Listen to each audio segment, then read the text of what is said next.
નમસ્કાર સદીદાસ, જય મા અમર, જય શ્રી કૃષ્ણ. ચાલો ભાઈ, અમરમાની મઢોલી બને છે, એના માટે જો બધું જૂનવાળી વસ્તુ હોય ને લેવા માટે આવ્યા છીએ. અને આમ અંદર આમ પાછળ જો આમ મોટું સંશોધન હાલે છે. હવે સંશોધન કરવા બેઠા ને શું કહેવાય, બેસી ગયા હો ને, બેસી ગયા છે એટલે કંઈક લાંબુ વિચારશે હવે કંઈક. હાલો એ બાજુ લઈ જાઓ, તમને દેખાડું. અમે છે ને ભાઈ મસ્ત મજાની એક માના જ્યોત માટેનું આયોજન કરીએ છીએ, અખંડ જ્યોત. તો આ જોઈએ છીએ, સજેશન આપજો. કા પાલભાઈ આવી ગયા છે અમે ધુરંધરો. કાલ મેં કીધું તું ને ઓલી રીલમાં માહોલ બદલને વાલા હે, એટલે એ કંઈક નવું થશે. આગળ આગળ જોયા કરો, કારણ કે શું થશે એ તો અમને નથી ખબર. કબૂતરની ફફડાટ પૂરી થઈ ગઈ ને બાજ ઉડી ગયું હે, એટલે નવું થશે. બરાબર, કેટલું જોવાનું માલમાં. આ બાજુ જોવાની ઘણી બધું ત્રાંબા પિત્તળના બેડા, ગાયગરું, તપેલા, ટૂંકમાં જે આપણી ચોઈસનું નીકળશે એ આપણે લેશું.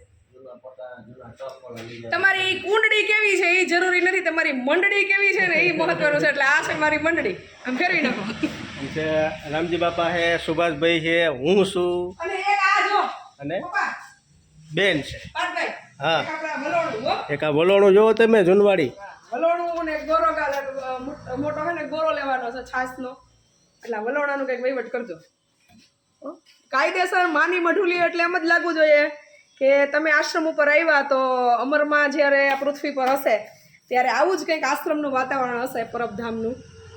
એટલે બધી યાદો તાજી થાય અને આપણા બાળકોને ખબર પડે કે ટેકનોલોજી આરે જે માનસિક સ્થિરતા છે ને એ લોકોની ડિઝેબલ થઈ છે. એનું રીઝન એ છે કે આપણે જે કુદરતી જીવન હતું એ ભૂલી ગયા છીએ અને આધુનિકતા તરફ એટલા બધા આંધળા થઈ ગયા છીએ. ટેકનોલોજી વરદાનરૂપ છે, પણ એનો દુરુપયોગ કરો તો પાછું એ શ્રાપરૂપ પણ છે. એટલે આપણા બાળકોને ખબર પડે કે આપણી મમ્મીઓ છે ને આમાં મોટીઓ થઈ ગયા. એટલે બે ઉદ્દેશ્ય કે આપણા બાળકે એ કુદરત સાથે જીવે, અને આ કસરતો તો એ જીમમાં નહોતી જવું પડતું, કારણ કે આપણી મમ્મીઓ છાસો આનાથી ફેરવતી, એટલે એ લોકોને જીમમાં જવાની જરૂર નહોતી પડતી. એટલે બે ઉદ્દેશ્ય સાથે, એક માની એક શું છે કે એ સમયની એક દિવ્ય આપણને ઝાંખી થાય, અને સાથે સાથે આપણા બાળકોને ખબર પડે કે આ જીવન છે એ સાચું જીવન છે. ટેકનોલોજીનો જરૂર પૂરતો ઉપયોગ કરો, બાકી કુદરતે જેમ દીધું છે એમ બાળકોને જીવતા શીખવાડો ને તમે જીવો. બરાબર કરું છું.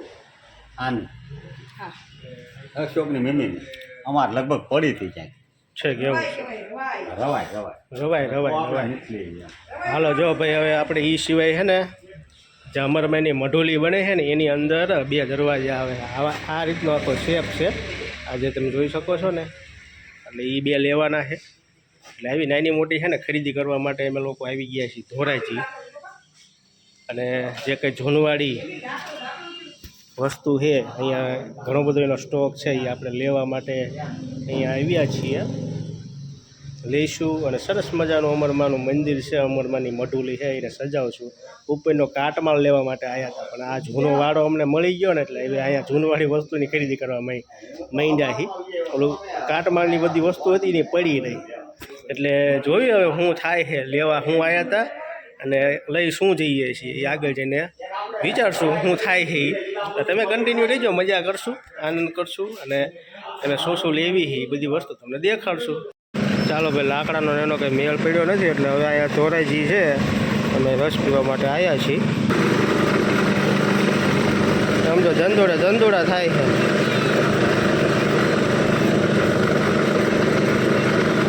હાલો, તમારે પીવો હોય તો આવી જાઓ, પછી રહી ગયા એ રહી ગયા.